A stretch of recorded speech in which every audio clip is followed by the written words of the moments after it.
2 rounds, 2 sprints, 2 Grand Prix and 2 contenders remain in a cracking MotoGP campaign that brings us to Qatar for round 19. The night lights are on and title contenders Pecco Bagnaia and Jorge Martin know they need to shine in Losail with crucial Tuku plates on the line next. It's time for MotoGP.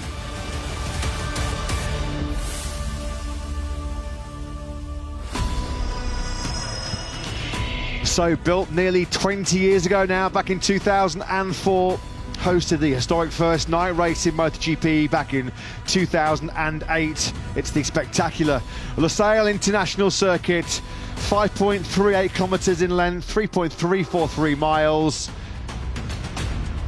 360 kilometres and a little bit more. They power down the long start-finish straight into the heavy braking zone for the first corner. Got to be careful on the left-hand side of that front tyre when you tip it into turn 2. A tight sector 2, including the tricky turn 6, and it really does open up. Fast and flowing sector 3 through the high-speed turn 11, 12, 13 and 14 before the lap completed in that always dramatic turn 16.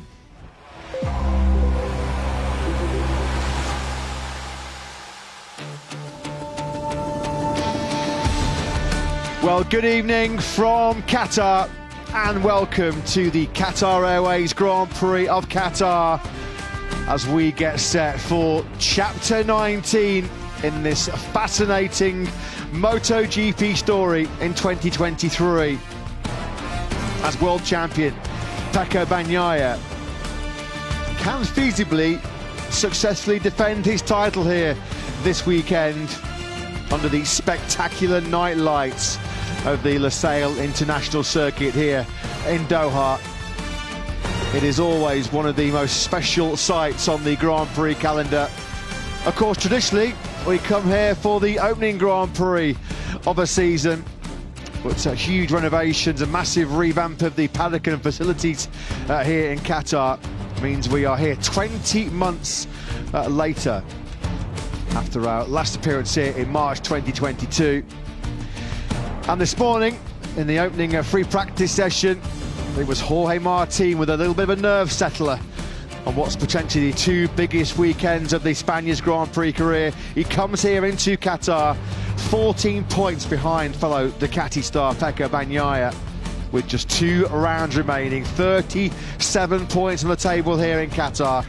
And then we move to what we hope will be a winner-takes-all final round showdown at the Ricardo Tormo Circuit in Valencia next weekend, where the final 37 points of the season will be up for grabs. An interesting little footnote. How's this for a little teaser coming into this hour-long practice session? Jorge Martin led the way earlier on today with Pecco Bagnaia third. Now, if Martin wins the sprint tomorrow night over 11 laps and Pecco Bagnaia is third, and then Martin wins the Grand Prix over 22 laps here on Sunday night and Pecco Bagnaia is third again, well, it will be the mouth-watering prospect of a tie at the top of the MotoGP World Championship between Martin and Bagnaia heading into the season finale in Valencia next weekend. What a prospect that could be. Not beyond the realms of possibility, of course, that it could happen. We've seen Martin take 4 doubles so far this season. Pecco Bagnaia has had 9 double podiums. And you just get a feeling, don't you, there's something special is in the offing before the end of this World Championship campaign. And it could not be better poised if we do have a scenario where Martin and Bagnaia go to the final Grand Prix tied on points at the top of the championship. As always, in the second session on Fridays, I was about to say Friday afternoon, but it is, of course, Friday evening, well into the evening here, approaching 8 p.m. local time here on the outskirts of Doha. Talking you through this 60-minute practice session, as always, Matt Burt and Simon Crafar in the commentary box with Jack Appleyard down in pit lane. There are the splendid new facilities here in Qatar. Talk about state-of-the-art. It's been some revamp over the last 20 months here at the Losail International Circuit. The new facilities were the same and familiar face at the top of the MotoGP World Championship standings as Pecco Bagnaia comes into this penultimate round of the season 14 points clear of Martin in the championship. And it was an impressive start to a practice earlier on today for the Ducati Lenovo team start. Him and Fabio Di Gianantonio were the only two riders who finished the opening practice session inside the top 10 that did not go for a fresh rear tyre. Bagnaia was still right in contention in the top three. He did a 156.622 on 17-lap-old hard tyres. It was impressive, as it always is, Simon. He said he stalled out early, stuck to his guns, stuck to his strategy, stayed out on the same tyres, and to still find a 156.622 was very impressive. Although we should say a little bit of a caveat, the track was very, very dirty earlier on this evening. The lap times were quite some way off record pace. The all-time lap record of Bagnaia, 152.772, well, he was nearly a full 4 seconds. So expect the pace to hot up, but impressive nevertheless by Pecco as always on Fridays. Totally agree, Matt. He stuck to his guns, like you said, stayed on one set of tyres. Those harder tyres brought here to be the tyres to rescue everyone if the surface, for some reason, it's brand new, was very aggressive, you know, and Pecco just got out there, rode on those, and did an amazing job, really. You know, like, he's got to be, his confidence is obviously up, and that's only got to help.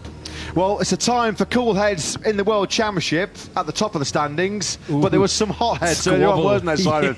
Yeah, a proper little tete-a-tete this between Marco Bezzecchi and Pol Espargaro. This was immediately at the end of that opening practice session. They start carving each other up on circuit. A little bit of afters, a little bit naughty. At this point we're saying, hey, steady on, boys, come on. This is after the session, and then when they came to the practice start zone, watch this. Marco Bezzecchi pulls up behind Pol Espargaro's Gas Tech 3 machine, tags him once, and then tags him twice, 3 times, 4 times, 5 times, and goes for the half dozen. Into the back of Pol Espargaro's rear tyre 6 times. It all got a little bit spicy in that FP1 session, Simon. Yeah, I mean, he was obviously not exactly, like, that is what I'm thinking.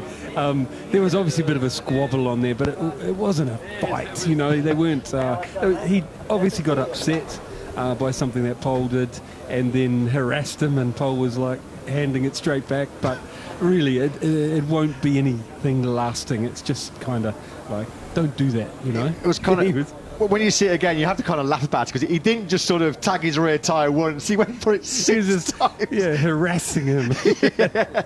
There is 3-time Dakar winner Nasser Al-Attiyah, who was already put on some show in the build-up to this Qatar Grand Prix at his off-road school in the sand dunes in the Doha desert around this Losail International Circuit. He was with Aleix Espargaro, Jorge Martina and Pedro Acosta, and it looked like they were having a whole ton of fun, Simon. And that's Jorge's girlfriend in the middle.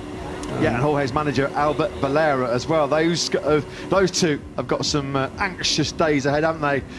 As their man fights for the biggest prize. When he did their special photo shoot, which I've got to say was a brilliant photo shoot in downtown Doha, on top of the skyscrapers between Pecco Bagnaia and Jorge Martin yesterday. Jorge put a post on social media saying the fact that he's part of that photo shoot means it's something to be so proud of, that he's still with 2 rounds remaining in the hunt for this first MotoGP World Championship. He's done himself and his team proud already so far this year. So yeah, who can argue with that? You'd have to be proud. Top job, and he so wants to get it over the line, doesn't he? But so does this man. So yeah, I really hope, Matt, that it's a fight right down to Sunday at Valencia. I really do, and it's kind of boiling up to be that. And I just hope. Look, I'll be straight up. People ask, you know, who's going to win, and I hate that question, because we really don't know. And both are on form at the moment, meaning Jorge and Pecco. And I really hope it comes down to the last weekend, hopefully Sunday, and it's really the best rider win, and also team, because it's decisions for